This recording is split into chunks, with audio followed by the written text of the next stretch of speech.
with the project as well as the in-person theory final as well.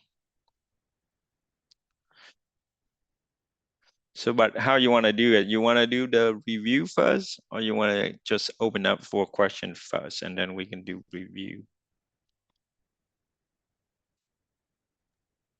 It's up to you. Either way is okay with me.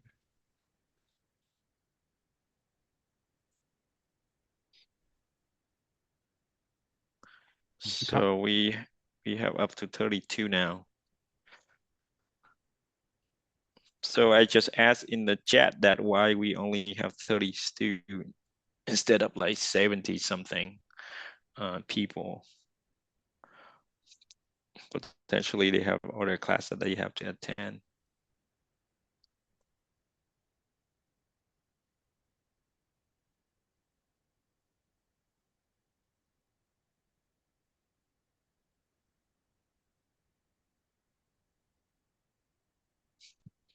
Okay, so student, you have any question that you want to ask, or you need help with the project? Just type in the chat, then we can look at it.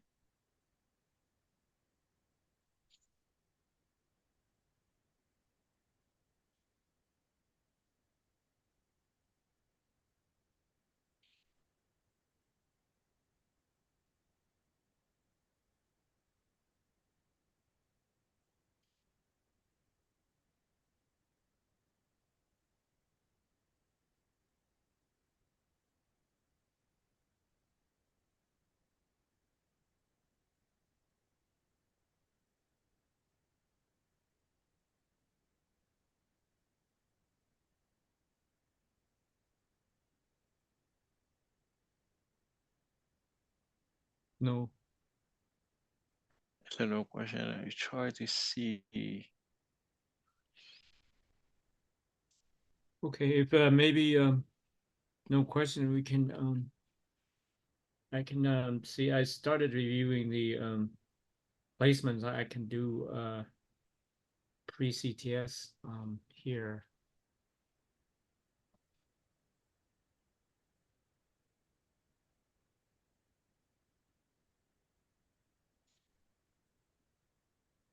Oh, so there's a question regarding the project. So the question is, we have to submit the final project with the essentially the basic version, and then the optimized version, right? So, but I think we agree that let's start with the basic version first. Essentially, that's the baseline, right? And then if they have time, they can improve on top of the basic database, and then they're going to submit additional database on top, right? So very much keep them separate, because when you meet when you finish the base, like, then we're gonna look at that and then score based on that, and then any additional effort that you put in to further optimize the database, then we're gonna just potentially give you additional credit. So I think that's cleaner, right? Because if you make a mistake on the optimized projects, it's we don't want to, that's to be negatively affect the base, the base score, right? So yeah, submit them uh multiple database, if you will. So the base one, and then if you don't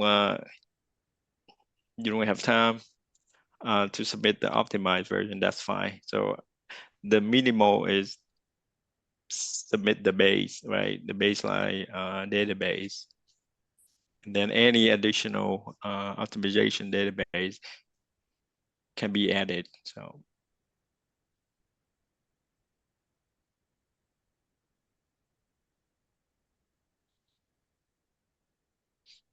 are we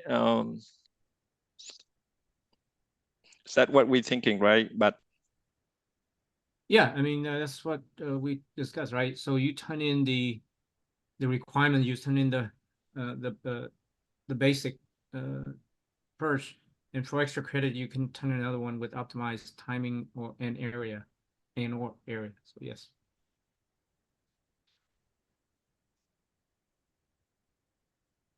Okay, so okay, let me go over, continue the review with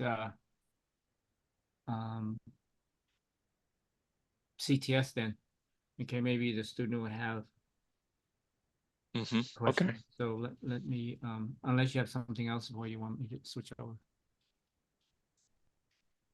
No, I mean the main idea is to help them with the review, right? And then if any specific question, we can help them as well. So yep.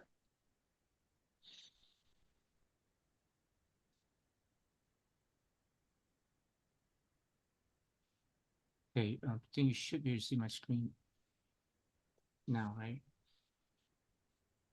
Okay, so let's continue reviews, key point and takeaways. So we started on placement last time, so let's continue to CTS.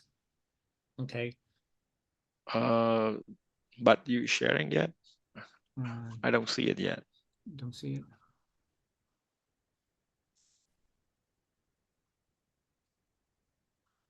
Okay. You know? Okay, we can see it now. Okay. Okay, so let's pick up where we left off with review. So, okay, so when you finish placement, right? We talked about what were what you're looking for out of placement, right? A placeable design with none or minors, setup, timing violation, you meet all the DRVs, right? Okay, so the CTS objective is to first and highest priority is to meet the clock tree targets. Okay, so the clock tree targets being you want to balance the min and max insertion delay. So by now, you guys should know what is min and max insertion delay, or at least what insertion delays, right? And also to meet or minimize clock skew. Okay. And the other one, next one is to meet the clock tree design rules, that being max transition, max panel, max cap, and there's a min pulse width. So this is basically the clock tree DRV. So this is different than the signal, right? So when the signal has its own DRV, right? So this is on the clock nets. So the clock nets are special. So also has to meet, and generally the clock DRV is a little tighter than your normal signal DRVs. Okay. And of course, you always want to meet at any stage, you want to meet your timing constraints. And previously in the placement, we only fixing the setup time. So starts with CTS, when the clock trees are in, we start to look at hold time. So when we finish here out of CTS, we want to make sure that both setup and hold will meet timing. Okay. And then the next goal is to minimize power, and that's both dynamic and static, because the clock trees consume quite a bit of power, right? It's consumed anywhere from 60 to 70% of your design power. So having a good clock tree will help you minimize the dynamic powers, especially. Also, we want to minimize the noise on the clock nets. Okay, so clock nets are being high switching. If there's a lot of noise, meaning that next to a regular signal or cell is gonna influence, which results in the what we call the crosstalk delay or SI effect.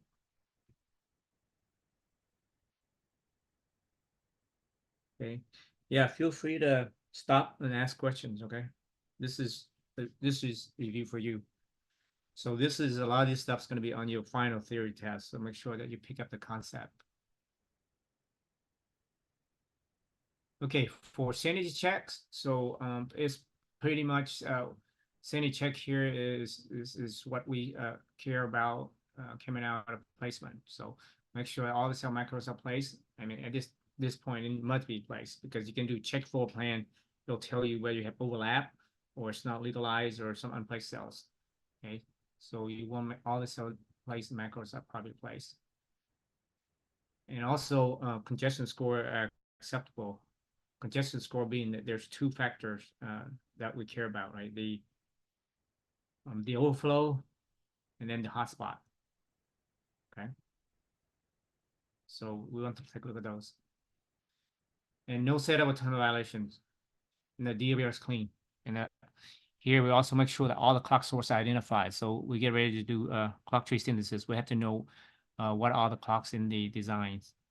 Okay. So we can do the we can add additional constraints on the clocks if needed.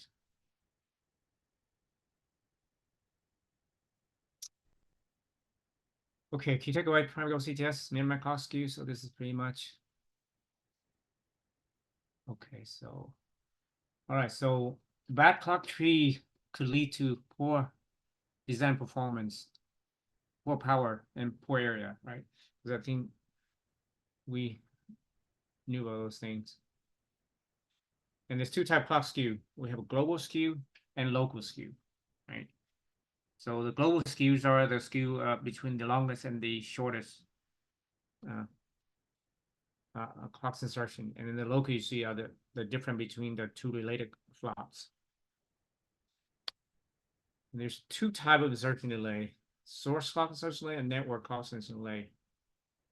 Okay, so the one we really care about at WCTS is going to be your network clock insertion delay. And two type of clock there are different type of clock trees, right? We have, I believe, 5. We discussed 5 in this class. Conventional single source clock mesh, H-tree, fishbone, and multiple source. So in the CTS slide, we discussed the advantage and disadvantage of each one of those. So you might want to refer to the CTS slide for details on these guys. Okay, but the one that we mostly use that default out of Innova is going to be your conventional single source. Okay, that's the easiest to build.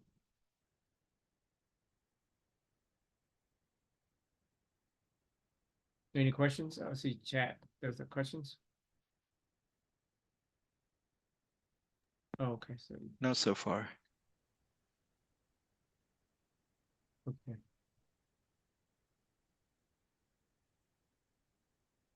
Okay, NDR rules. So NDR recall is non-default rules, and it can be applied to clock nets, signal routes, or any time that you want your routes to be specific, for example, wider or space or double space or shielding, you can specify using NDR rules. Okay, and normally we want to do apply NDR rules to the clock nest to shield it from itself, to shield it from impacting the signal nets. And also we discussed CTS exceptions. You remember what they are? So basically, TS exceptions are those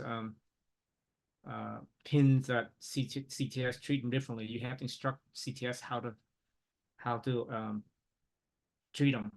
So we have stop pin, non-stop pin, through pin, floating pin, exclude pin. So these concepts, ignore pin, these concepts are very important whenever you do CTS, because right now your design, the project we have is simple, right? So in real world, the clock tree are much more complex. So there's a lot of exceptions that you have to take care of, because if you don't, what happen is you're going to have bad clock skew, bad insertion delay, and so on. And then be able to understand these and what they are, recognize them, and then be able to instruct CTS how to treat them properly. That will help you to build better clock tree and correct clock trees for your design.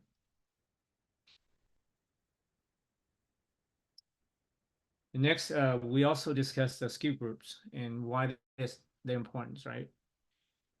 So so all the clocks within the skew group are synced to each other. So if you have clock on I think in a project called V clock one, so all the clocks, all the flops within that domain, you can specify that's a one skew group. So that would just synthesize it within a group, and then you can have another group which can be logically and mutually exclusive one another, mean they're not related. Okay. So this is different from timing groups, right? Timing group is for your signal, and skew groups are for your clocks. So remember, they're completely two different things. Okay. We also discuss positive clock skew. So positive clock skew helps set up time, but it hurt hold time, right? So remember, positive clock skew meaning that the capture clock arrive later than the launch clocks. That's gonna your positive skew. The other round is the negative clock skew, is when your launch clock arrive later than your capture clock. Then you have negatives. You have a negative clock skew. You have hold time, but then it hurts setup time. Okay, so you may want to view those concepts. Okay.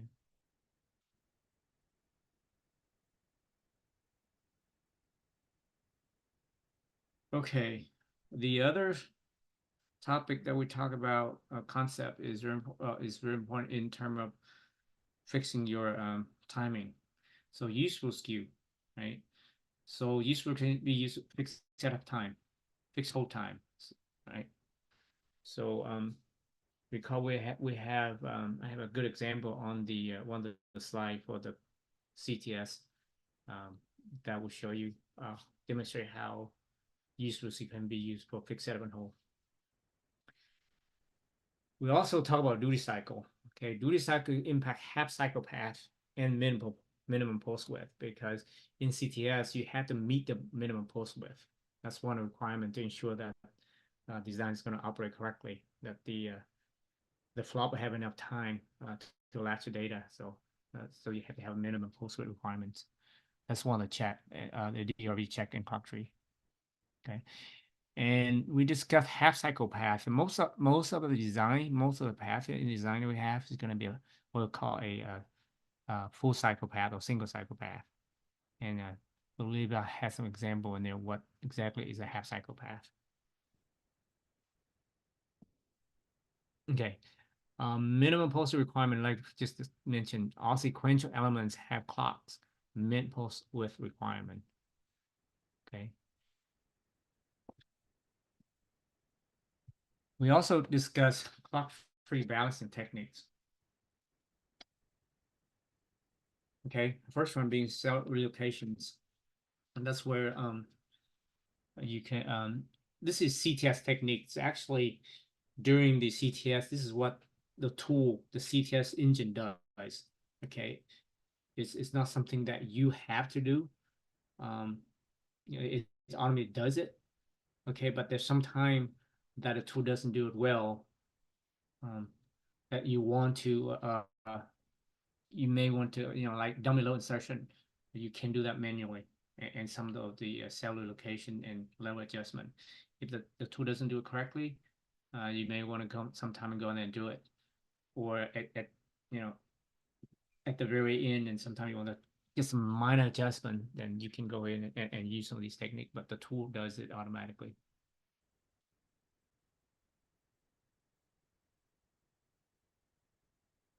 Okay, so this is the qualifications for CTS results. So if your CTS is considered run successfully, you should have no or minor setup timing. So you can have some minor setup timing here, because if you you know, you go to routing, that can maybe to fix it. It's minor enough, meaning within I don't know, it depends on the design and frequency. So that post route may be able to close it for you. But if you have something is in 100,000, then it might be an issue. Same thing with hold timing. So you'll have none, or ideally you have no timing, because your timing get degraded after as you go down further the flow. You add a route in, then your timing get degraded. That's why we have to go do another route optimization to fix setup and hold after route. Okay, all your DLV should be clean at this point, including clock nets. So meaning all your signal DRVs, max tab, max fan out, and then all your clocks net DRV include minimum pulse width must be clean at this point. Yeah, all the cells should be legalized in place. If you don't, it's not, then you have some major issue in floor plannings, or you miss a place somewhere that it should be all legalized in place by now. As far as congestions, you still want to make sure that you're within the range where design can be closed, can be route. Okay. And you also want to meet your check to make sure you meet your power constraints. In our final design, we didn't specify the power requirements, but if you can do if you build your clock tree using some of the technique we talk about, self selections, then your power may be lower than others. Okay, so we also look at your power usage for the design, and that's one of the grading target that we also look at. Okay, lastly, to meet all the clock tree requirements, which is one of the highest priority for the clock tree objectives, the insertion layer and clock skew. Okay.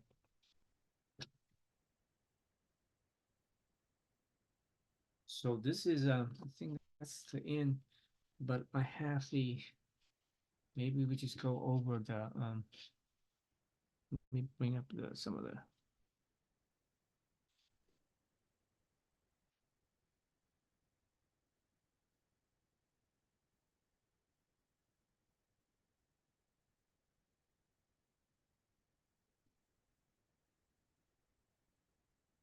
trying to move. So why can't I move?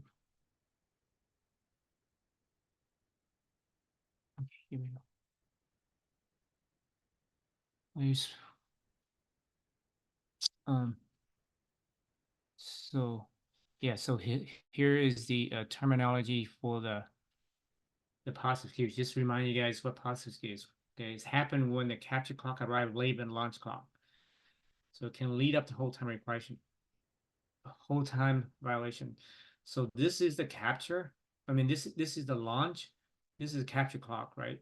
So you can see here the launch clock has arrived at this point earlier. The captures later. So this is normally the scenario, which is we usually more nets will have positive skew than negative skew. Okay, so you can see the equation how the setup. So the skew positive actually help the setup slack, right? You can see the clock minus, and then the hole it hurt the hole because you gotta subtract the skew from the hole.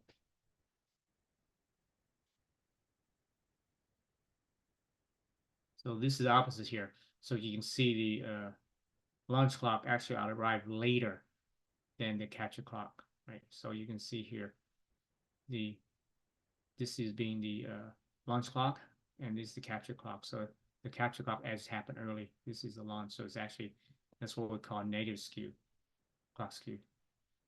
So it's actually hurt it hurt setup, but it helped the whole, right? Opposite. Okay, let's see. I think we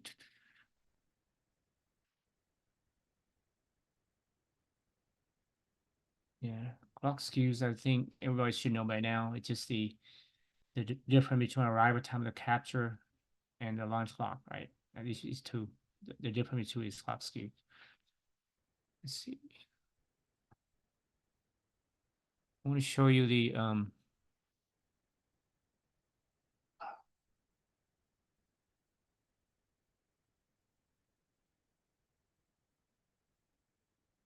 yes. Oh, yeah. One important. We talk about clock buffer versus regular buffers, right? and the difference, right? So the clock buffers, just quickly review, clock buffer are designed to have equal rise and fall times. So that meaning if you equal rise and fall, then your clock cycle should be 50 duty cycle, 50, right? 50% duty meaning that the rise and the falls are equal. Right, so this will help avoid minimum pulse width violations. Okay, also, so you all want to always use either the clock inverters or clock buffers in during CTS, right? No regular buffers. Regular buffers for the buffering all the signal nets, because you're going to have violations. You have the min pulse width violation is with using regular clocks, because regular clock buffers may not have equal rise and fall time. Right? Let's see. Okay. I think we briefly touch about clock gating techniques, right? So clock gating is basically is a way to shut off a downstream logic that they're not being used. So so that will save power. So these techniques used throughout the design. So the most well used techniques is the ICG cell, which is integrated clock gating cells. So most of the library nowadays will have the ICG cell built in. Okay, believe the final project we also have ICG cell. I believe it has about 30 something, 36, 37 ICG cells. That is part of the that is part of the netlist. So during you can in the CTS report DIAC log, I think you can look at it. It'll tell you how many ICGLs is in the design. Okay, so we'll help reduce the dynamic power. Basically, shut off logic down here that don't need to be switching. So. Okay.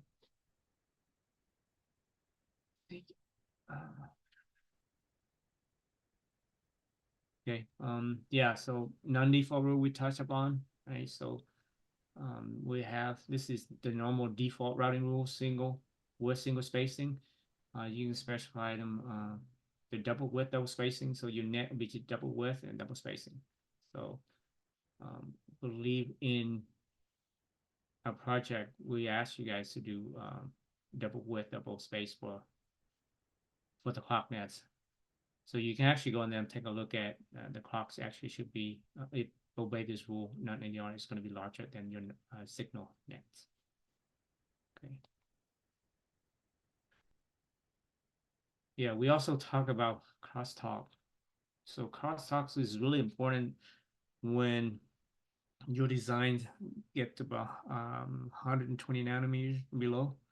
You need to start to take a look at the SI of impact. Okay, for like 3-4 nano design, the crosstalk is really important. So so the crosstalk can impact your design in several ways. It can speed it up, can slow down, and also functional issue. The function issue is because of glitch.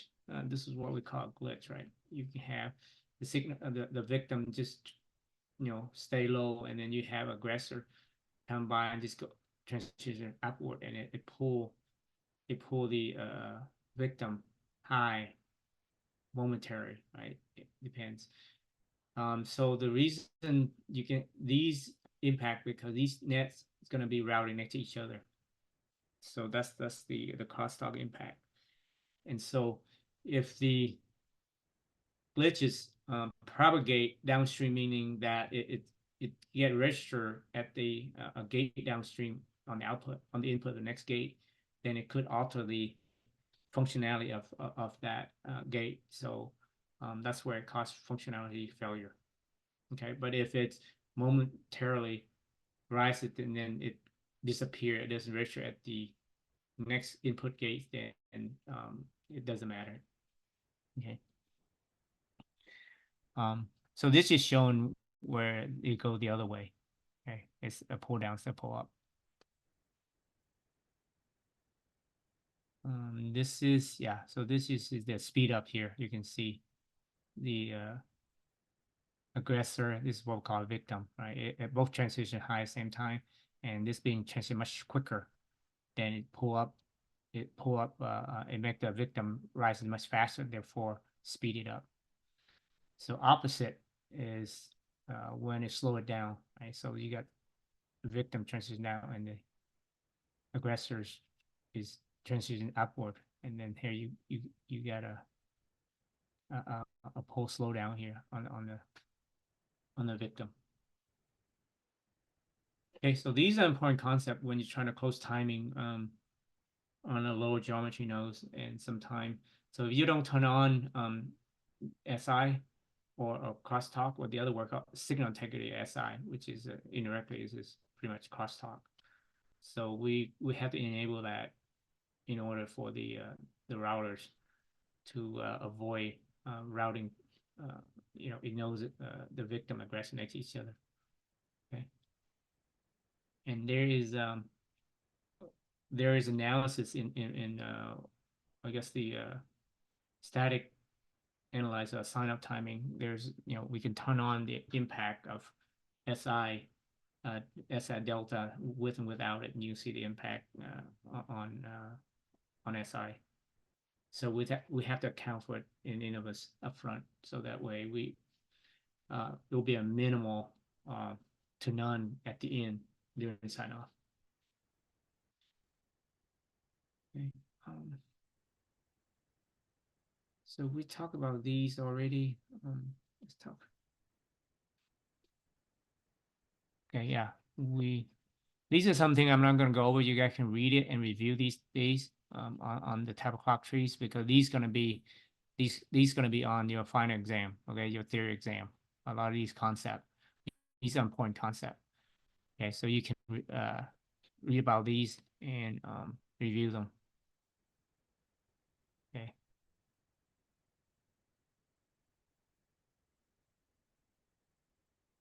And we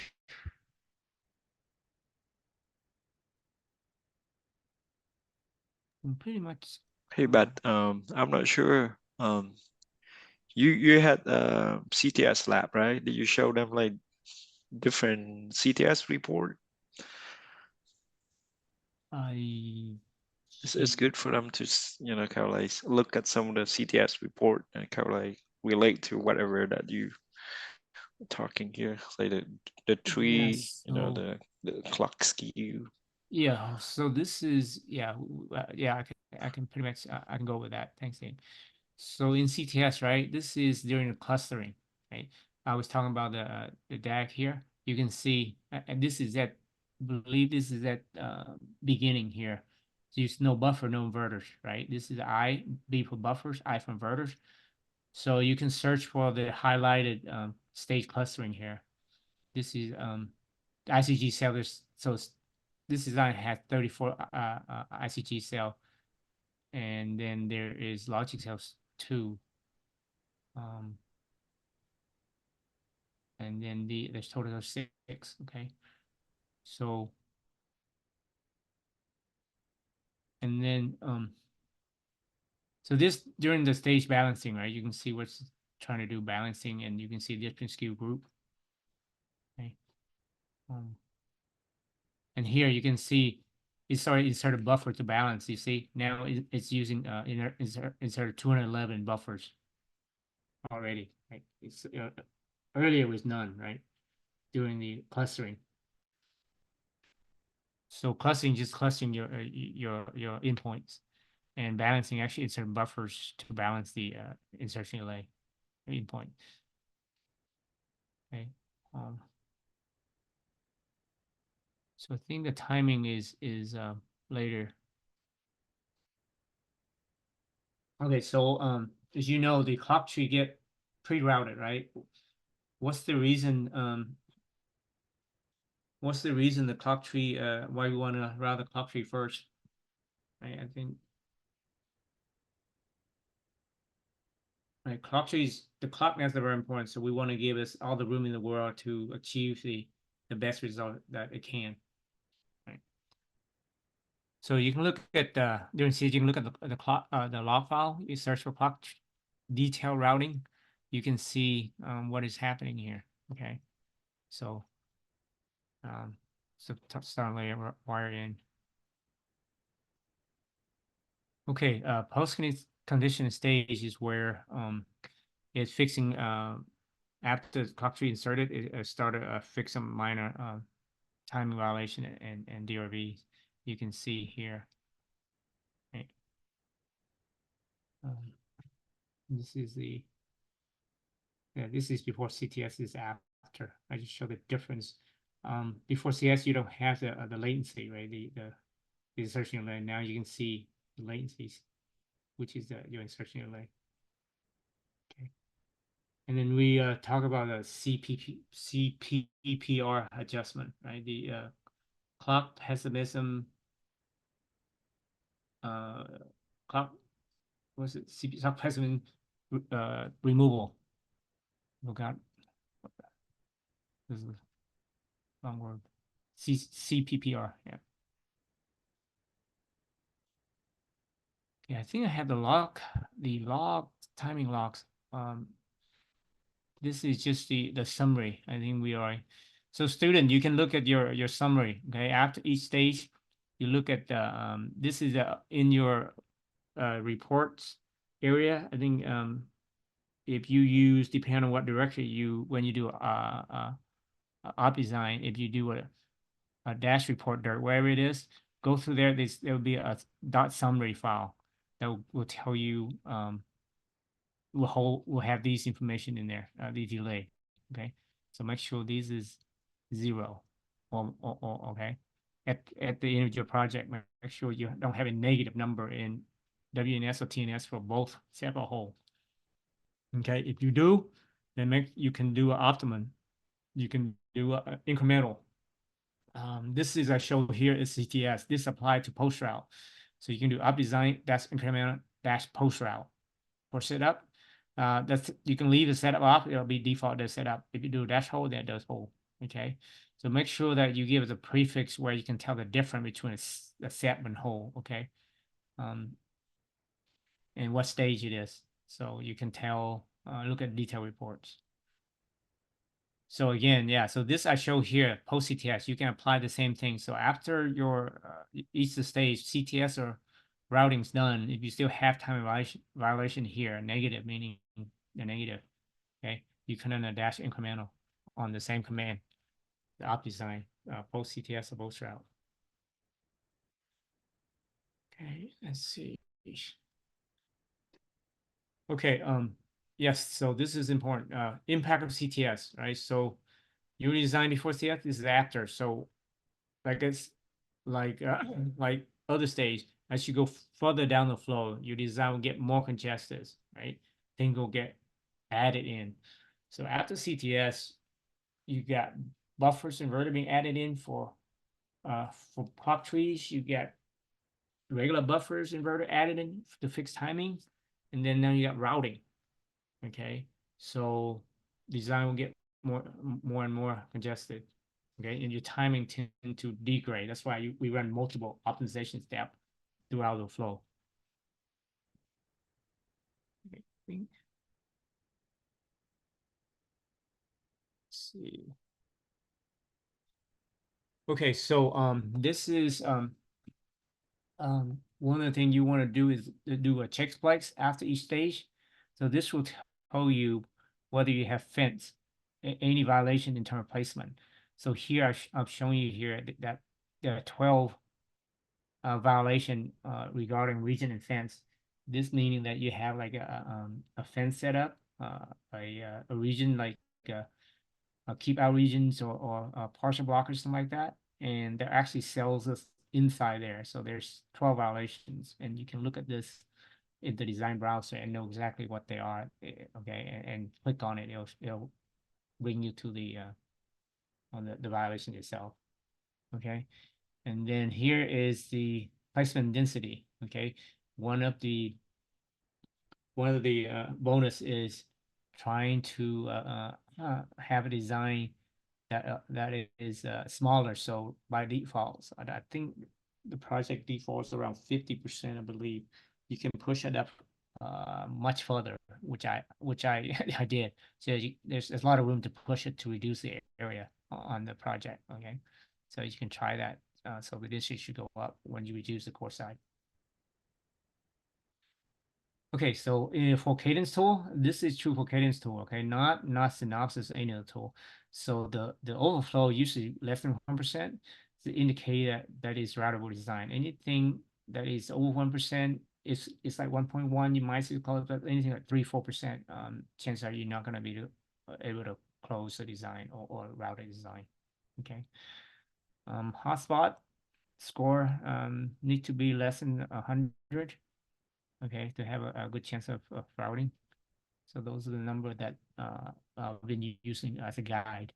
And this is generally, right, there are always exceptions, but this is generally the guide from also from Cadence.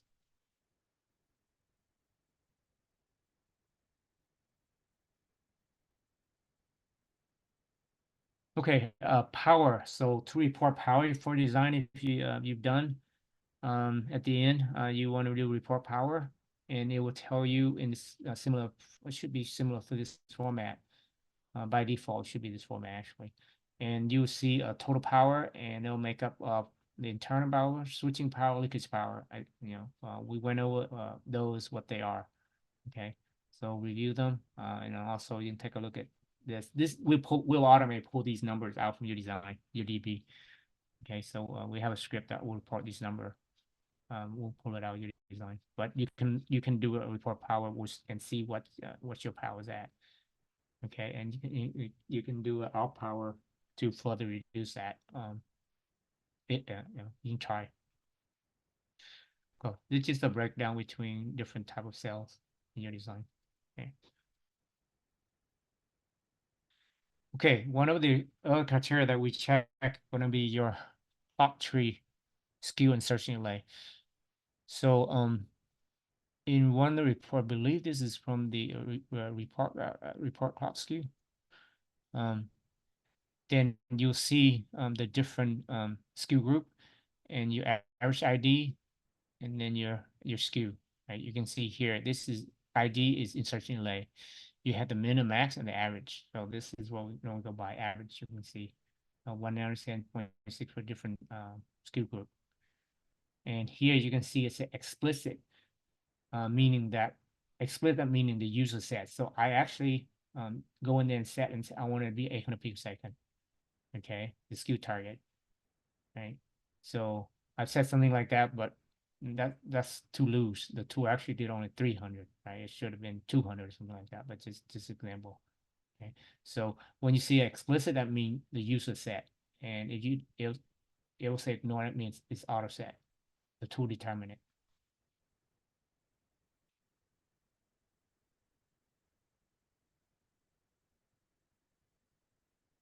Okay.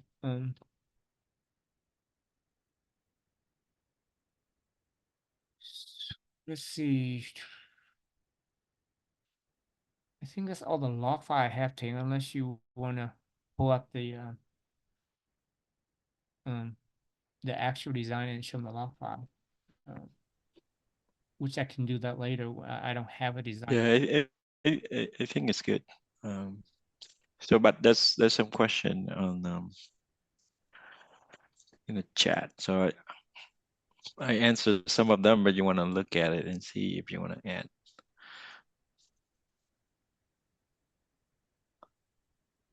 Okay, let me go all the way up.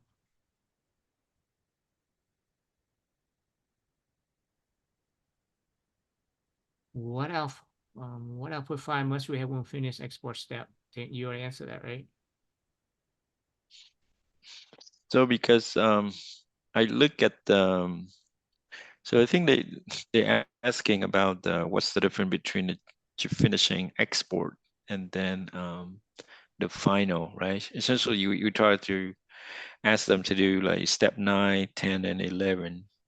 So I think they're questioning why we have to do essentially three data generation was very similar, right? So we don't do anything right after chip finishing. And maybe we need to update the project to make it a little bit clear, you know, what they supposed to do during, let's say, chip finishing, right? So Yeah, and we'll pull it up and Phil actually in charge there. Okay, yeah. you commit add metal fill. Okay, so Dane, did you I don't think add metal fill is a must, correct? Um, I I think they should run it, but right. So I think the fuel cell, right? So instead of tell them just chip finishing, we probably we need to expand out a little bit more and say run metal fuel. It sounds like the document's not clear enough. We need to clear it up for the students because there's some confusion. So Right. let's get to there with and clean that up and just exactly what the student need to be doing and not have confusion like this. Okay. Right. Right.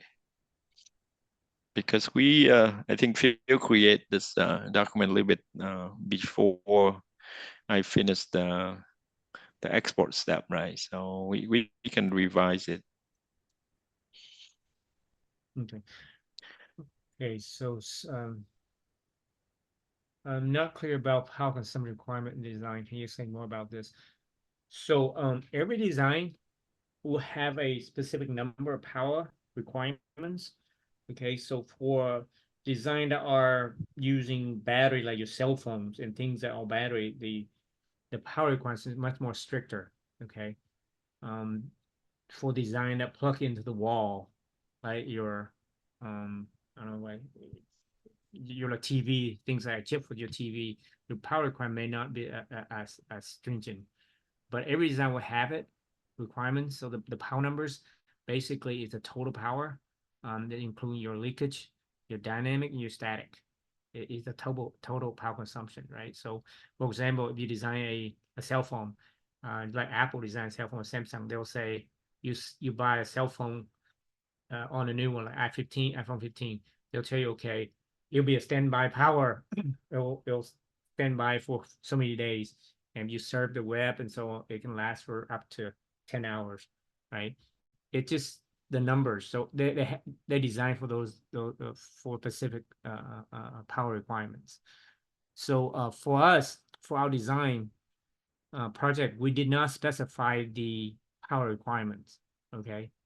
Um, I think we did make your project a little bit more difficult, and also you spend more time spinning your wheels than and rather than going through the whole step. So for this class, we just want you guys to be familiar with each of the main steps that you're going through. There are, each of the step there are more uh, uh, deeper than some of the things that you're going through. Those were for advanced topic. But for now, you're knowing that there is power requirements and how to report powers and some of the technique that we discussed during CTS. Okay, there are other techniques that we can do to further reduce power. Okay, so overall, there are requirements for power consumption for each of the design. Every design will have it. Okay. SPR overlap, spare cells, SPR, or is that spare cell? Okay, and basic study so true. I think somebody answered that. Okay. To increase design frequency, we need to configure the constraint 5. I think we believe, yes, we discussed that in the last meeting, in the last class. Basically, you need to go in to the SDC file, and you need to scale the clock down or the clock period to reduce your clock period. And also, you need to scale your input and output delay at the same percentage so that your design can operate, the design can be, so the design can be operate correctly and you can close timing. If you don't scale your IOs for those clock, I believe the V clock 1, V clock 2, you don't do those, then you're going to spend a lot of time trying to fix your IO timing rather than internal path.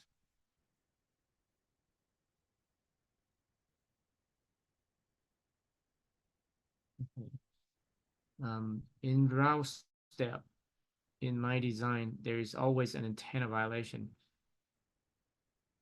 at the exact location that I'm try everything to fix, but violation can't be.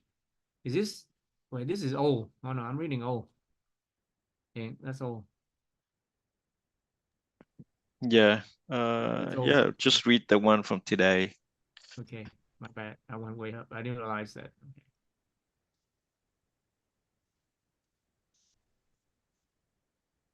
Okay. Okay, okay, this one, even though I have set command set db place go to max density 70%, but but my maximum density is above 70%. Is there a way to reduce, sir? Because it's cost installation in Metal 5.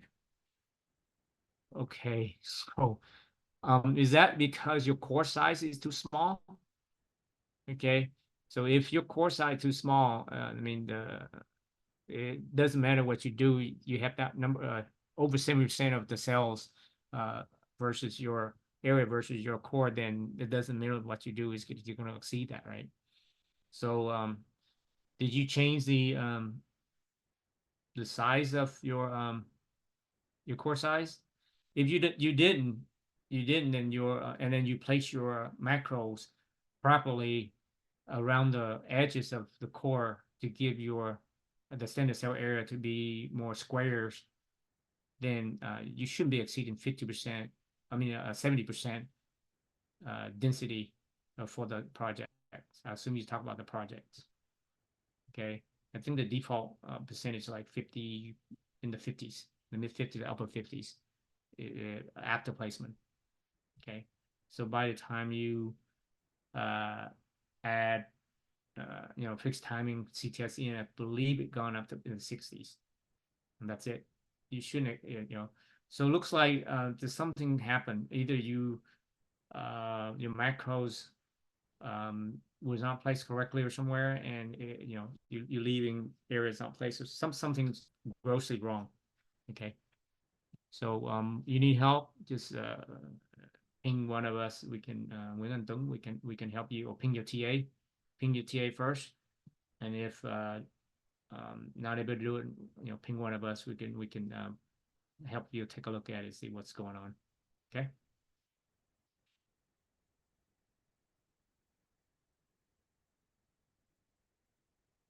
Yeah, I think he's talking about placement density, the global max density. That's the placement density. Wait, it's talking about metal density.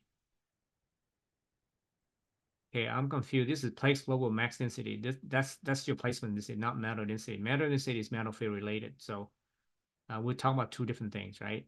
The metal density is using DRC. That's not the global.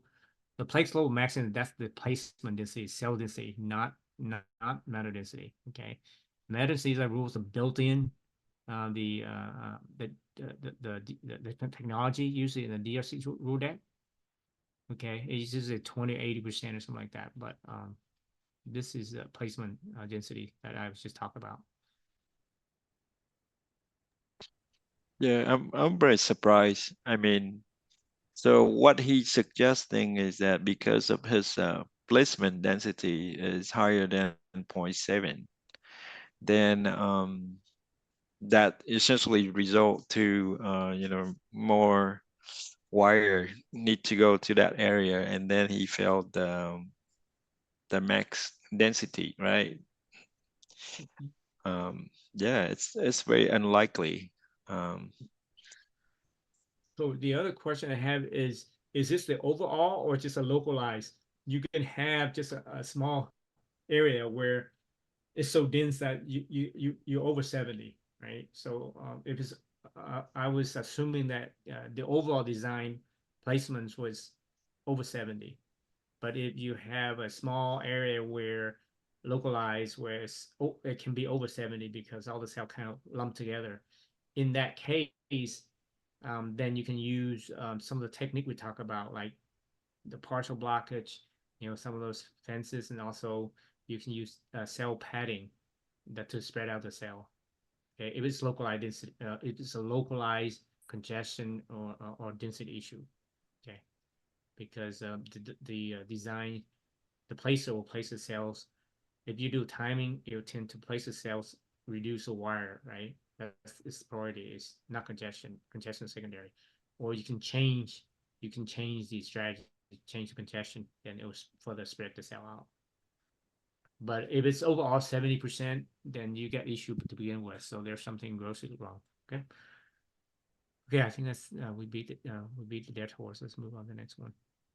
So, but I think we top of the hour. We at 10. So Oh, should okay. we take a Yeah. 5-minute breaks? Sure. Good, All right. Dave. I'll get a clock started for us. We'll start back up at 10:08.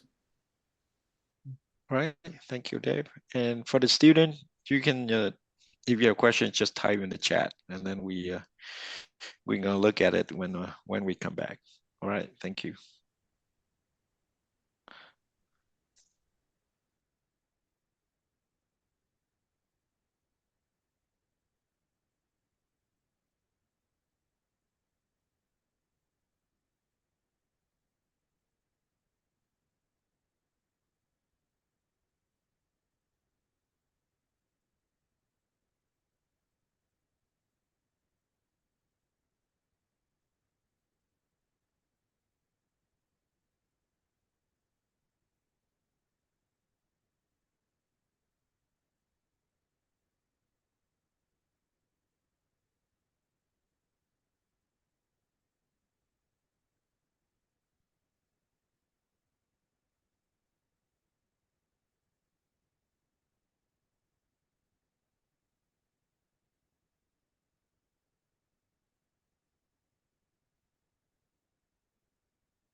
All right, welcome back from the break, everyone.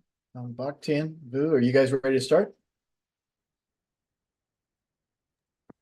Yes.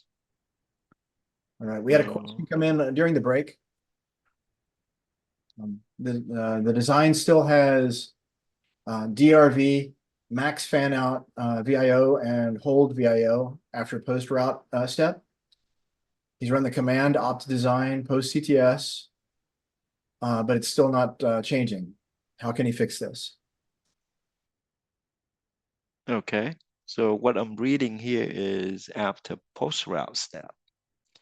So when you in post route, so the command for optimization is the same, but you have to be very careful, right? So what I'm seeing here is I'm reading from your comment is that op design that's post CTS, that's whole. So if you're in post route, you want to do dash post route, not post CTS, right? So that's very careful. So when you do post CTS, that means you do the step between CTS, but before route, right? So if you already go into route, you already go to global route and detail route, and then you have violation. Then you need to do the dash post route, right? So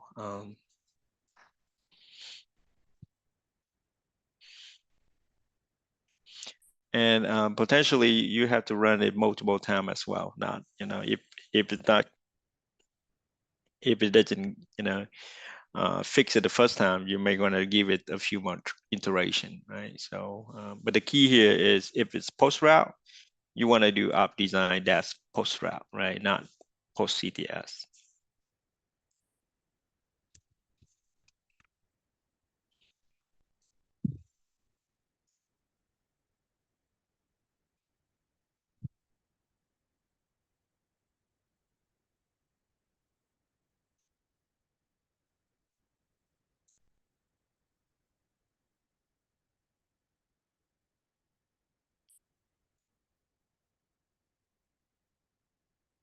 So that's another. Uh,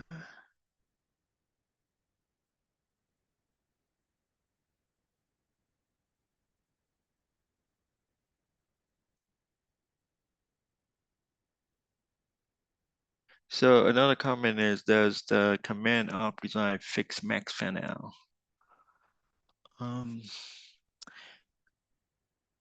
I don't remember. There should be an attribute for it.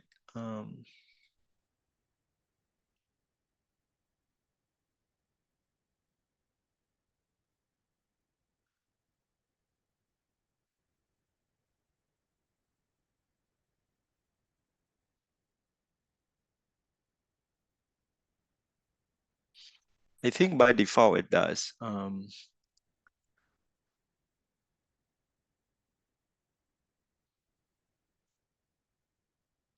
Yeah, that's an attribute, right? You can turn off, turn on certain. Essentially, you want to limit certain things if you don't. It's already fixed. Let's say you want the tool to focus on, just optimize just like a limited set of things you want to optimize instead of, the default is going to try to optimize various, multiple things. And it's dependent on where you're at. You know the status of your design. You say, well, I want to save time, right? Everything's, I think, up to this point, I'm happy with it. I just wanted to focus on one or two things. So you can limit but sometimes it's good to just let the tool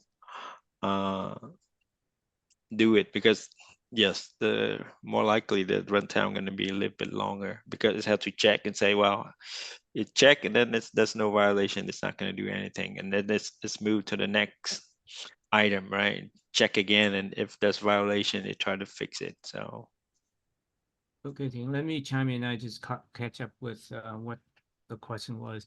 So if you have your design, the question is, you have your design, you met all your timing, but you only have DRVs and DRC issue, right? So you probably don't want to run op design because that's gonna go through the whole loop again. And if you have a small design like the project, then it may be okay. But on a large design, you don't want to do that. Runtime can be days, right? So what you want to do there, just your timing's met. So you can do a route ECO, more prefer. You can do a route underscore ECO. Let me type it in the chat and do a dash fix DRC. Okay, so that's gonna, we're trying to fix all your DRC and DRVs and everything. Okay, so that's the minimum invasive to your design. Okay, the op design is really to fix timing. Okay, but it's also fix some of your DRV issue too, but it's gonna redo everything, look at everything again. So you have 4 million transistor design. You don't want to do that. That's gonna take a long time.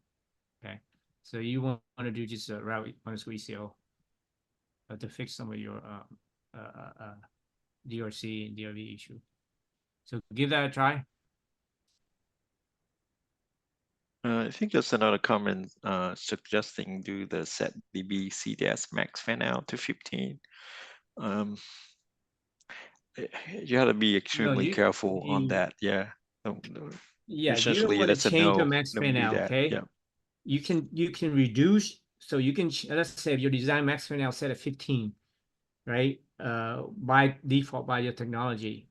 Okay, technology node. You don't want to go in there and change. You can make it tighter and change to 10, which is fine. But if you're not at 15, you change to 20, you relax it, you're gonna have an issue because that is the design rule for that technology. You don't want to relax any of those. Okay, you can tighten it up. It's fine, but not relaxing them. Okay, so you don't want to do that so that your design can be clean. Okay, there's a reason why those rules are in place. Okay, so that to make sure that when the manufacturer design, that design will gonna work correctly. Okay, so you don't want to go and relax them. That makes sense?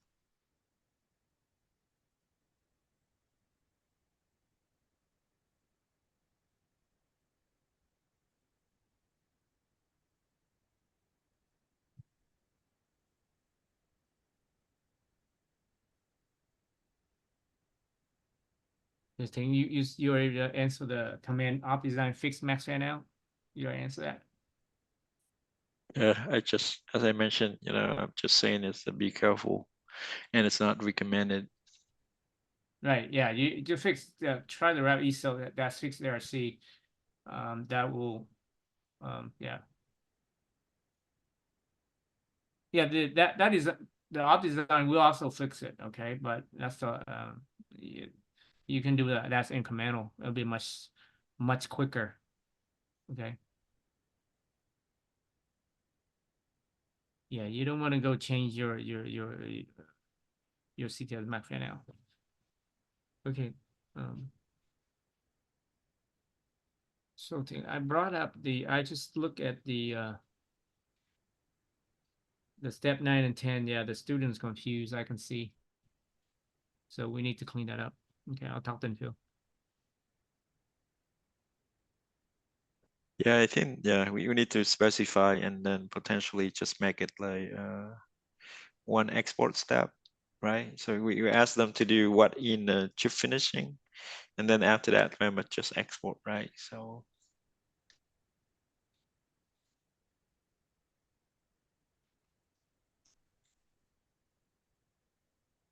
yeah, so now here's, you don't want to change by default the set DB optimization should be set to true. When you do op design ERV, it's gonna fix it. Okay, the design rules are always there. So yeah, you do op design DRV, it's gonna fix the focus only the DRV. Okay, so yeah.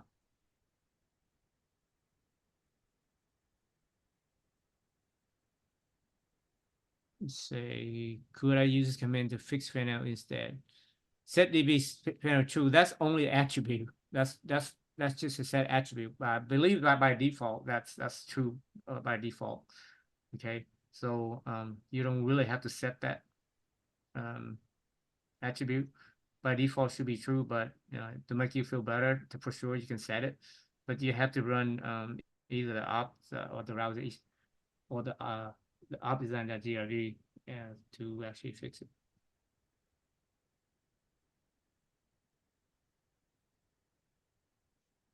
Yeah, you can do a man on that attribute, and then they should tell you what is the default, right? So Just do a get. For example, you can do if you want to know what that is, you do like this. Get db. What was that command?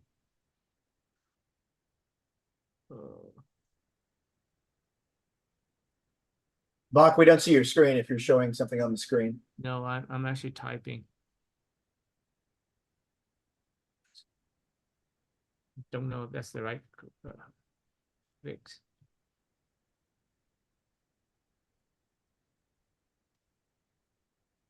Okay, assuming that you can do a get db ops, it'll tell you whether it's set true or false currently. So any of the attribute, you can just do a get instead of set db, you can do get db attributes, right? I just go attribute.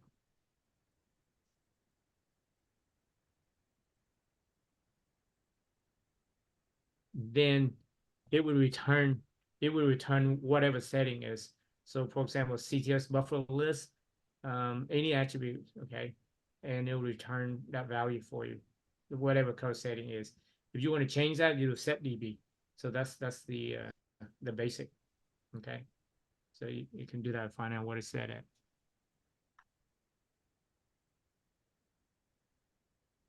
Okay.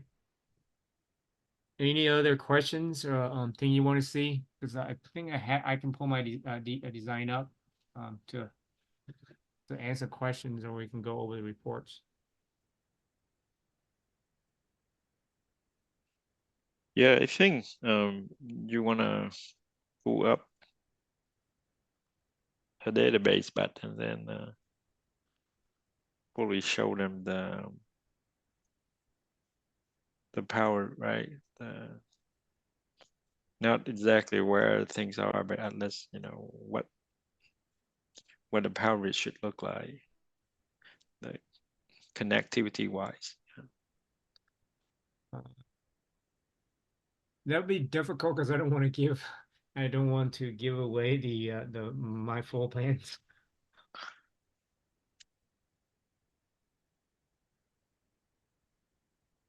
I don't think it's make a whole lot different because this project, I don't think. Yeah, there's really only one optimal ways of laying it out. Yeah. Okay. I am pulling it up. So maybe ask the student a few questions to see how well they know, and see if they can chime in some of the questions to see how well they know. You can ask them while I'm doing this.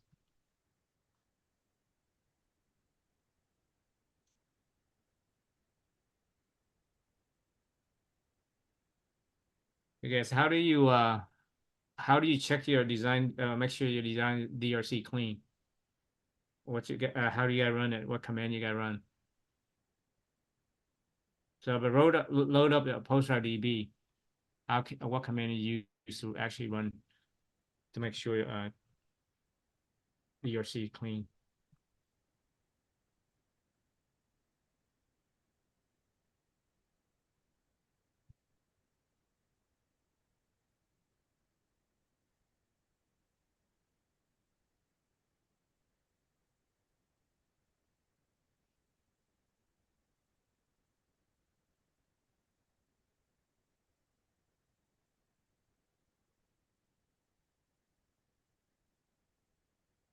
Yeah, so we Yes, have those in the lab, right? So we have check DRC, that's we right. have check antenna, and then we have check connectivity, right? Those are the three main one. You want to run on your database. Yes, so let me show the students real quick. So let me share my screen.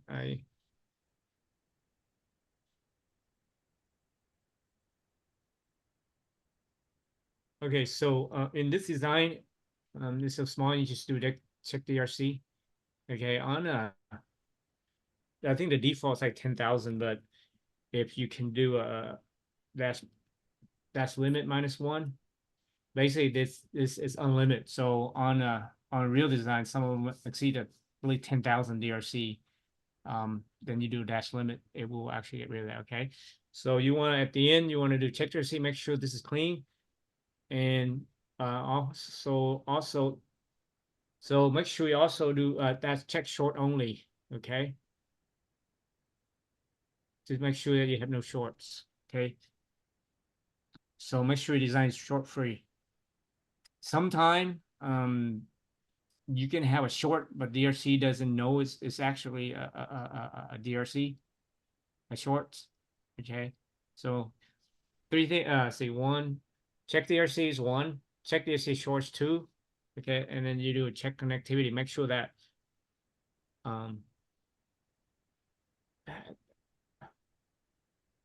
let's see, let's do dash.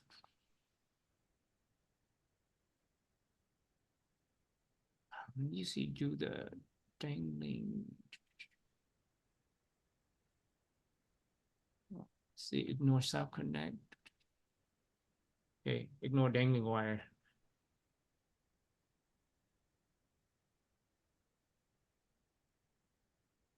Okay, so basically this saying that all the nets are routed. Okay, that means that you don't have any open nets. Okay, let's see if I have any dangling wire. So basically that's ignore dangling wire. Dangling wire is just segment that are part of it's just extra segment.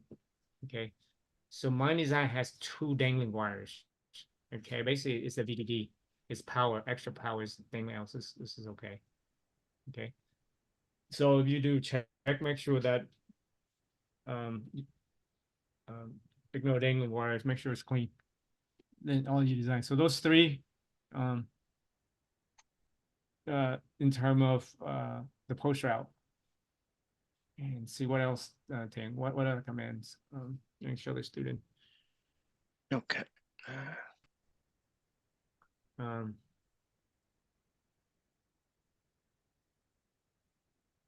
Check. I believe there's a check. Check's place should be clean by now. So this design here, you see, I pushed the 82%. So I kind of give you guys a little bit of target. Okay. So I pushed the 82% and got it clean, both timing and DRC and everything. So you see. So this is I pushed this one is the Fmax and also area. So it's 82%. So maybe you guys can give it a try and see if you can achieve that. Okay. So it's achievable.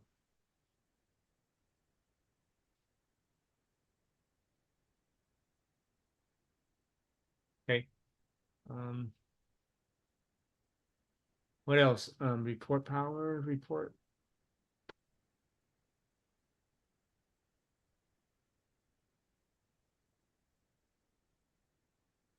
I think they asked for some of the time report. So Timing reports. yeah, so we can do time design or just do report timing as well. So I have time. either way, I it's have fine. report. I have the timing report, so we won't have to do it. It's already there. Okay, so you can see here the power consumption. Let me go back. Should have dumped. Normally I dump it out. This is best. You dump it out, redirect to a file, called report power report or something. It's much easier to read than having to scroll through the screen. So normally we dump it out. So a good practice would be report power, redirect to a file. Okay, like this. And then you just view you have the power report. RPT. So I just normally do this and then VI and look at it. So you always have report and you can scroll through it versus just dump it on the screen. Okay. So you can see the power numbers. Okay. I do have. Let's see what I'm at. Are there any questions coming in? No, so There's far. particular thing you guys want to see, just let me know and I can show you, okay? I'm gonna go to reports. How do we fix short DRC violation? How do we That's- fix short DRC violations? Carefully. Oh, no. Is that a real question thing? Okay. How do we short DRC violations? So, so shorts, basically I mean two different nets. So you have like a net A, net B. They not supposed to touch each other. So they short mean they touch each other, right?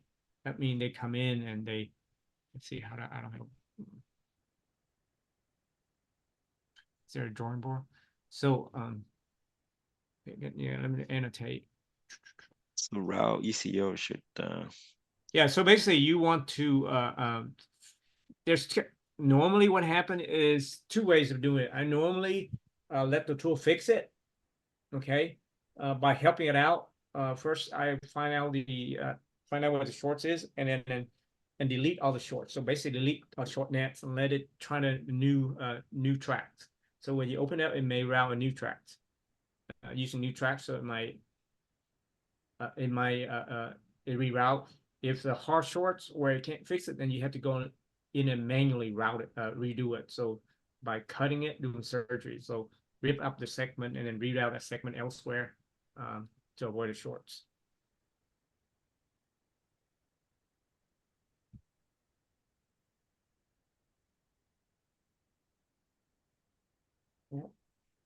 So you let a tool do it by just doing the ECO routes. Okay, the ECO route is just a route underscore ECO, what I mentioned earlier. It also does it. Okay, I mean, how can we know to meet the power goals? Okay, so the power requirements is basically they'll usually it's gonna in milliwatt. I mean, your library unit is gonna use it in milliwatts. I mean, so far it's the milliwatts, right? So they'll tell you upfront. Okay, you need to have. For example, we could have set our project, power plant at 400 milliwatts total power. Okay, and sometime on a low geometry node, they also set a leakage power requirements, not just a total, but also leakage power. Okay, so they'll set the number front, and then when you do report powers, if you design, let's say we set at 400 total power, you design report power says 500, then you got to find ways to reduce that power to 400. That is the power requirement. Okay, so let's see. Okay. Well, talking about power. Okay, how do we know it meet power goals? Okay, that's the so like I said, it's 400, and if you report powers is 400, under 400, and you meet power. Okay, anything less than the number. So here, for example, let me go up. So our total power here, my design here is 100, right? So if they specify 80 milliwatts, then I have violated. Okay, I need to reduce this to below 80. That's how you know you meet it. Okay, and that's just a total power. Okay, some design will have a leakage power requirement for like a 3 nanometer and 2 nanometer.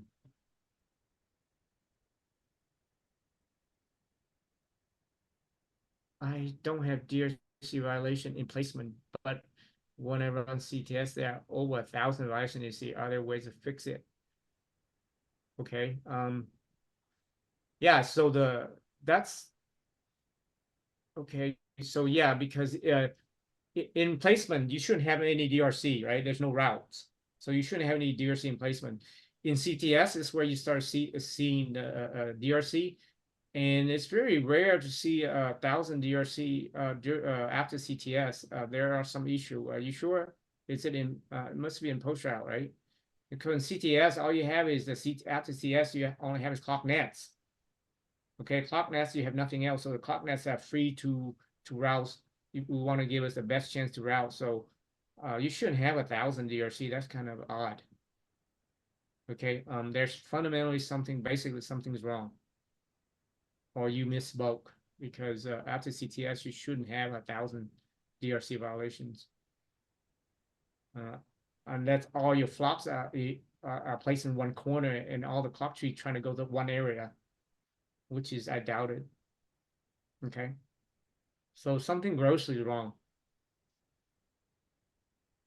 Can you have any more explanation in that? Yeah, Yeah, it doesn't sound right.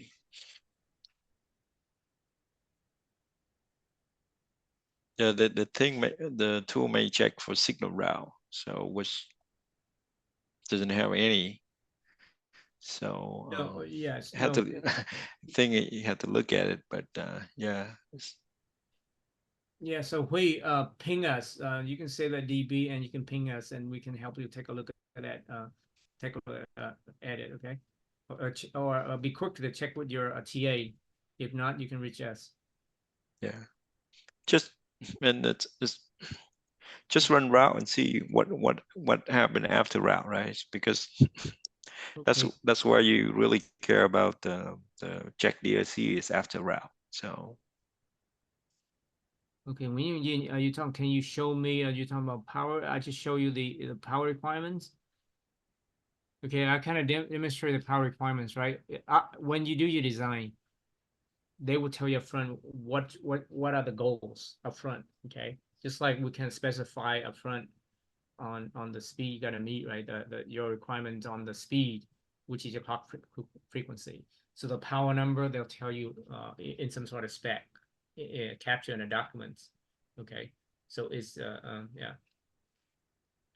Also, and then you can translate it to your power constraints. So we haven't touched here in terms of the power because we have what is called low power design technique, which is your power specification going to be using what's called UPF, Unified Power Format. Okay, so that is more advanced in terms of the power requirements for your design. Okay, it's you can look it up. It's called UPF, Universal Power Requirements. There's a thing called CPF also, but everybody's moved over to UPF. So that's your power specification. Okay, those in that, but for us, you know, that's just a raw number.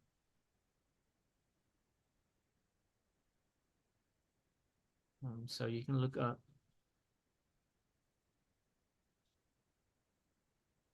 Okay, after.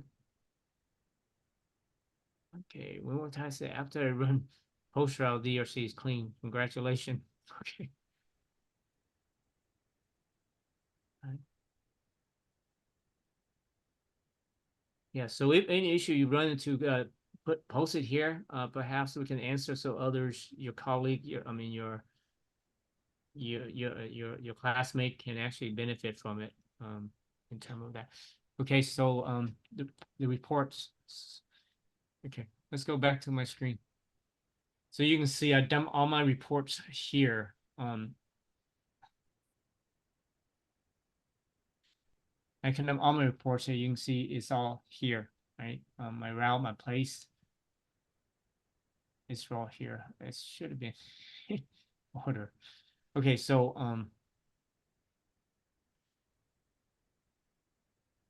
placement summary. I have the summary file. You can see I've met all the requirements. Let's look at in place. You can see you can see different groups right here. Let's look at the rest of the reg.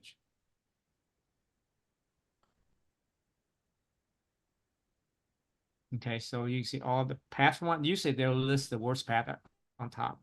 Okay. You can see here the path relay to different, right? So the alien path being the capture path, is the launch path, is the capture clock down here. Okay. So you can see the clock relay is 0 because it is no in placement, there's the clock. Remember, the clock is ideal. Okay, when we go to post CTS, you should see the clock delay. So let me look at the clock. Go to CTS reg to reg.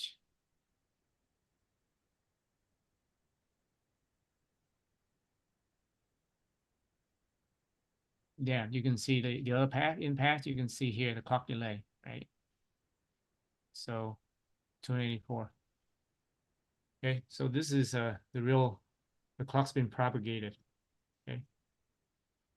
Then anything you want to show particularly? So it's always going to show you the worst path on top. Right, so the rest of the path even get more slack. So your violation is going to be on top of the worst path, the worst path in the slowest path.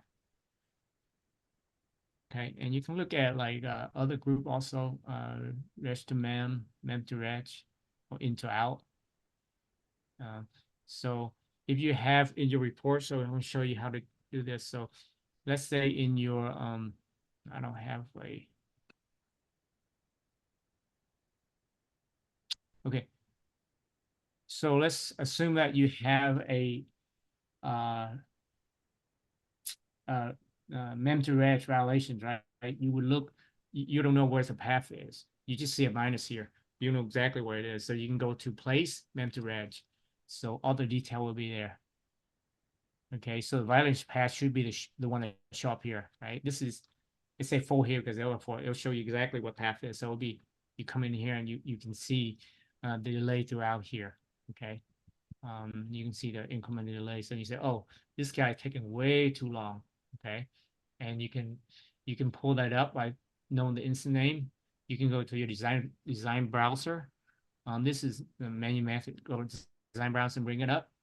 And then see the placements and so on, far apart, a lot of caps or something, right?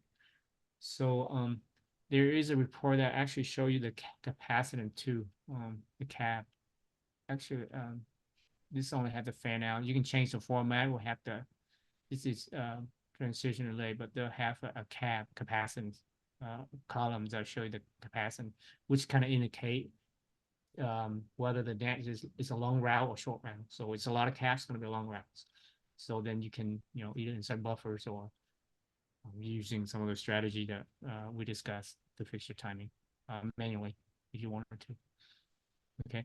Also, you can bring up the timing debug, right? That we show you a while back in the lab. When your lab, bring a timing debug and see where the problem is. But this is most of the time. This is what I normally use. Use this time report or prime time. The STA. Just look through this and then I can translate a lot easier for me. I'm used to this format. Okay, so you can also every stage you have the same timing reports pretty much. So I name my I have up DRC clean. So I name it so I know what it is. So you can see I'm clean here. Okay, and then you can look at your setup. The method that was set up. This is my whole. Here's my whole. Say host also clean. So this is the number path, by the way. You can see it here. This is number path in the design. Okay, a whole. And out of that, is 203 is reg to reg. And then there's 16 mem to reg, and there's 9 output.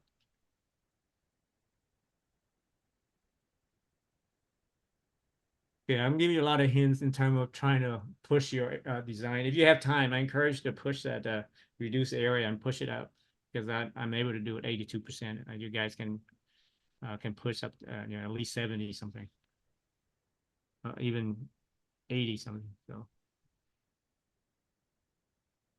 okay, time house in my time design report, there are 2 or 3 timing groups that got NA in a timing. What does that mean? NAs mean not applicable. Okay, that doesn't exist. So which one is that? So if you look at NA stands for not, so basically it doesn't exist right here, reg to mem. So basically you haven't, So here you can see I have 1, 2, 3, right? And I mean not applicable. I mean they don't exist. So I don't have any into out reg, into out path. I mean that timing path that goes straight from input to output. I don't have any in this design. And here inputs. So there's no inputs. Okay, there's no input path. Which is okay. This is a little bit odd. There's no inputs. There's outputs. Okay, I have to look Yeah, at this. look like we missed the set input delay. Okay. Something's wrong here. It should have input. Right. But basically they stop being constraints. Okay. Either they don't exist or they're not being constraints. Rich to mem. Let me look at my earlier path to see what's going on.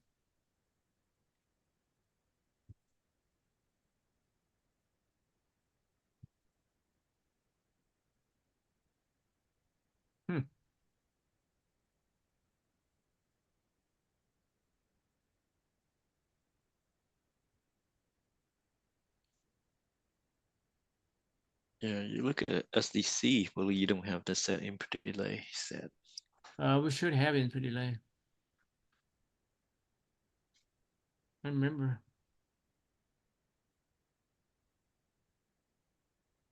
We do.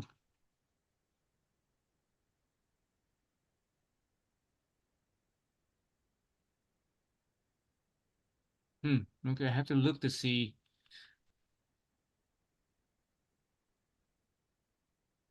So so basically I mean that it's the timing the timing path that exists, okay, assuming that or it's not being constrained properly. So in this case, let me see it's right.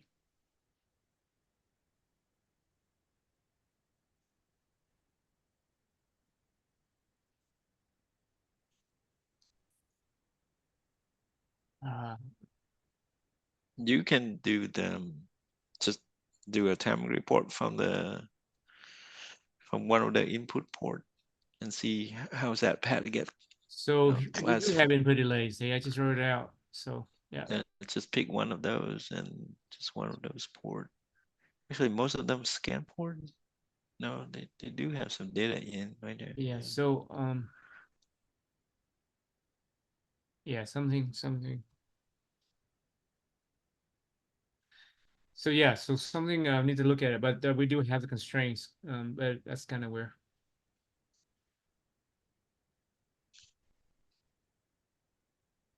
Okay.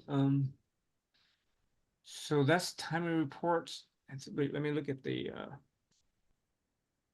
anything else you guys want to see in terms of timing report? I think I have the report clock somewhere here. Yeah.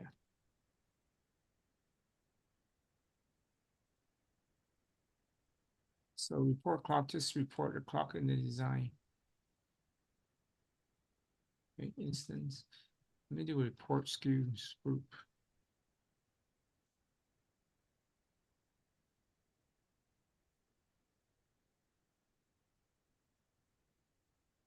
So for example, I mean most of the time I don't remember all the commands.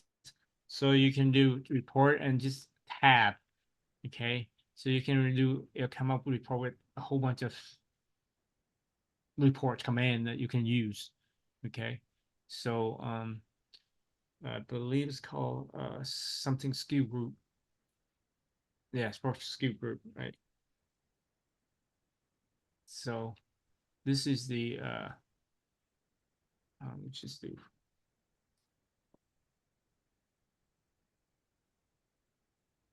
this will tell you the insertion delay and so on that I've shown you earlier. So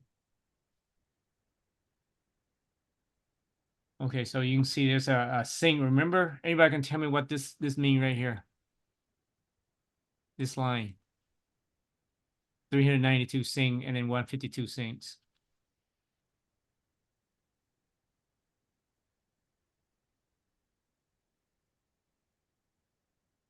Remember what syncs are?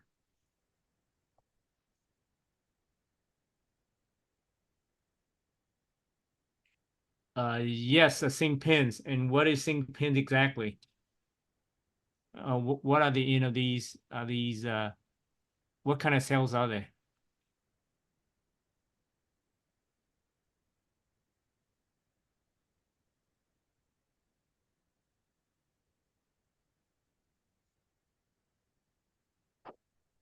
Okay, so yes, so basically a sync pin is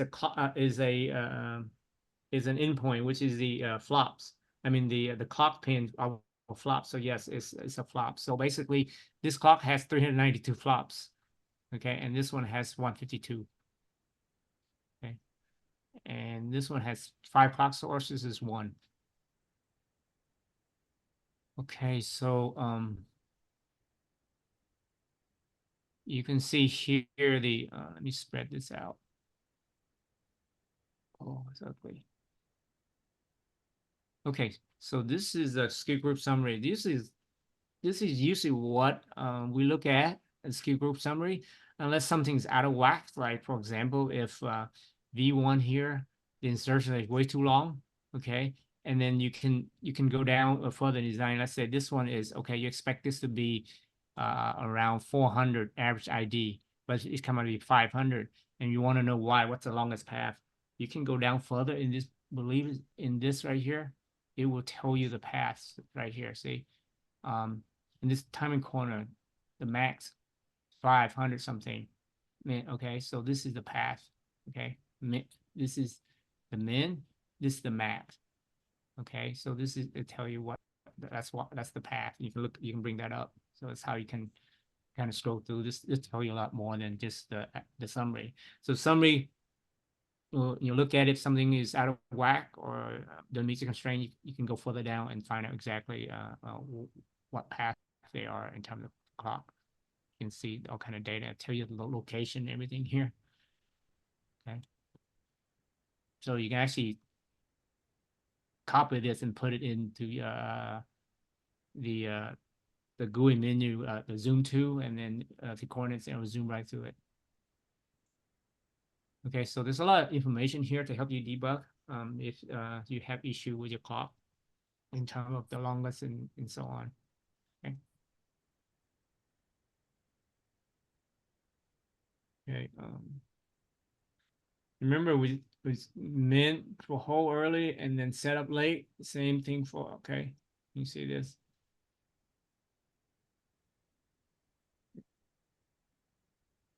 Okay, okay, I can't think of anything else to show them. Can you? Or students, anything else you guys want to see?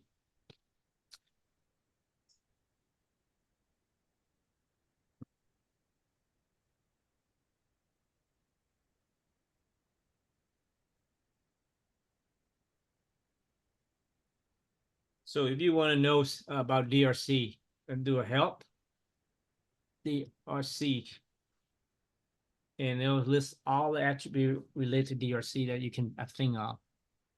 Let me give you more on this. Does it know? I don't think it knows. It doesn't work more, doesn't work in here. So it lists all the attributes and command that associate that have DRC in it. So here's a command: check DRC, create DRC region, delete DRC markers. These are commands that have the DRC word in it, right? And these are attributes which you can set, right?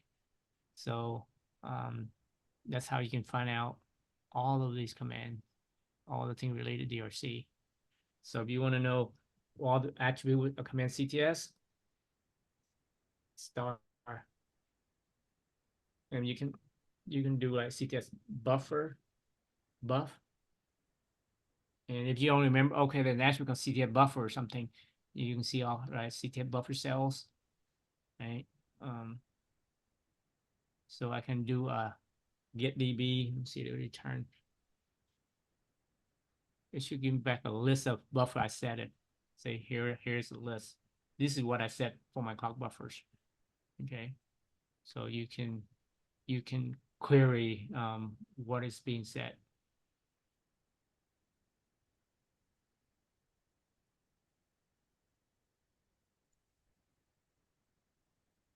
Okay, so let's see buffer cells, buffer cell leaves.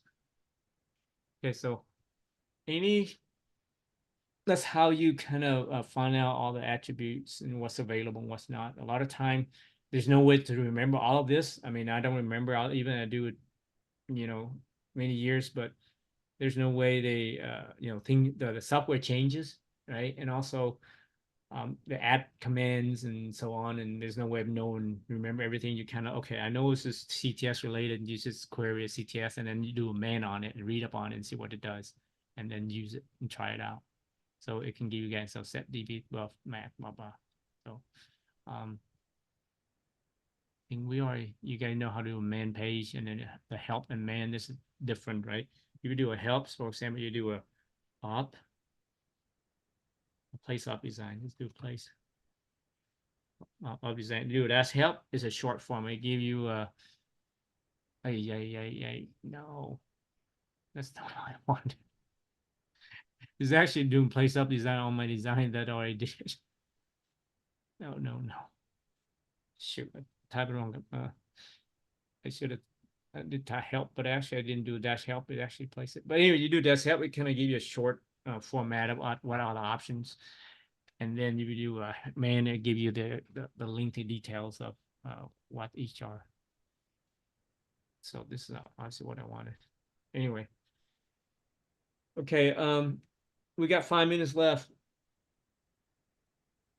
So let's see. So are you guys almost done? Where are you guys at? Anybody's not gotten to a pass lock CTS? Anybody still stuck in placement?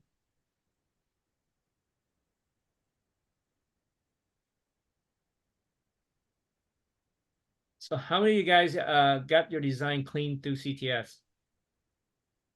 Can you chime and say yes?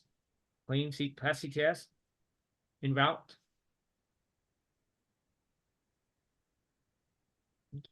Okay. Good. Okay.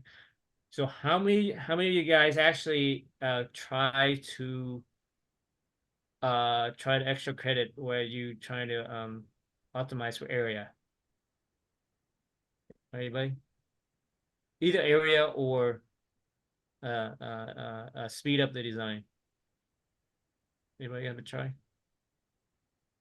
Guess a little bit early. But... So as few of you guys already done. So anybody got stuck in placement and need help? Okay, I tried to do the core side, but got error at route. Okay, what kind of error you get at route? Is it DRC arrows, or what? You're not able to route? What kind of error? So go that out. You can shoot us in the stream. We can help you out with. That's kind of a little odd. You got DRC error, which is normal, okay? Because yeah, but if route arrow, that's different. Your DRC arrows is normal, but route arrow, okay.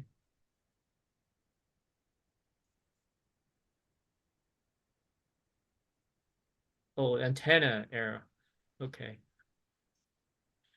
So yeah, so if you check antenna, is it real antenna or dangling? A dangling's also considered the antenna bracket, but it's real antenna. Then the tool by default, if you do a route ECO, it's also should fix it by default jump layers. Okay, so the first defense fixing method is going to try and jump the layers, but if not, remember we talk about you tell it there's a set DB set DB, is it route nano route or something like that. You say you tell it the antenna cells, and then you say enable the antenna fixing, and then it actually going, and you when you do a route ECO, it's going actually will drop the antennas on that nets near the input of the cell to fix that.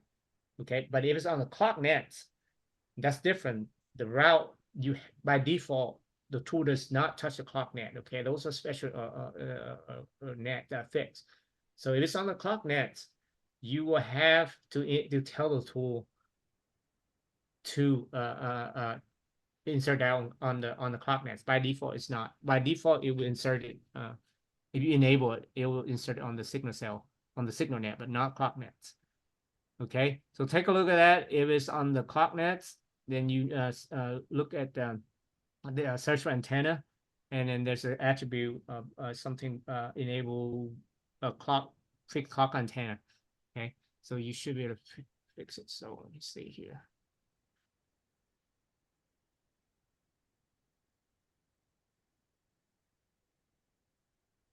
Okay, so route fixed and round have fixed antenna. So there's round antenna. So there's a whole bunch of attribute here that you can do. Yep.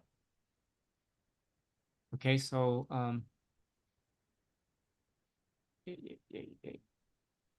yes.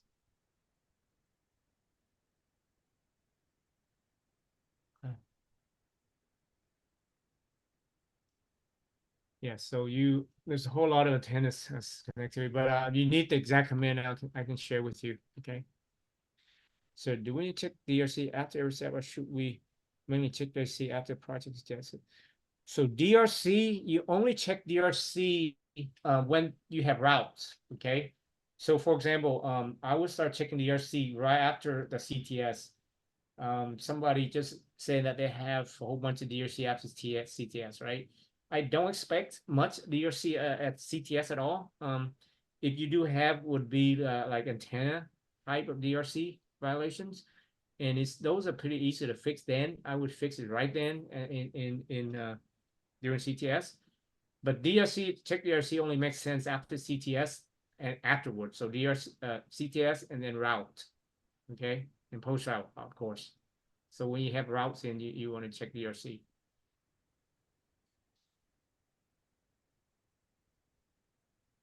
Okay, so DRC associated with routes, with nets, with routes. Okay, so only time you start to have routes gonna be CTS, and then all the step afterward, the route and the post route timing fix.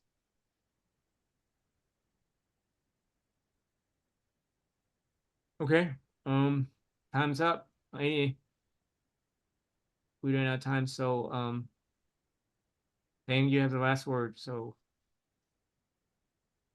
I mean, yeah, so the student keep if you already finish with the basic one, then it's good that you try with the number 1 and number 2, right? So one is reduce the die size, the core area, and then the second one is to speed yes, up the design, right? So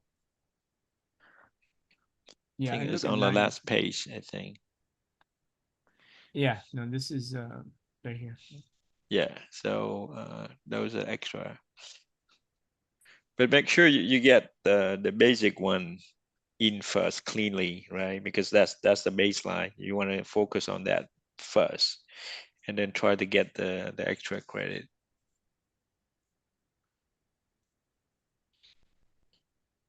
So hopefully you guys should be done by next time we meet, right? On Friday. So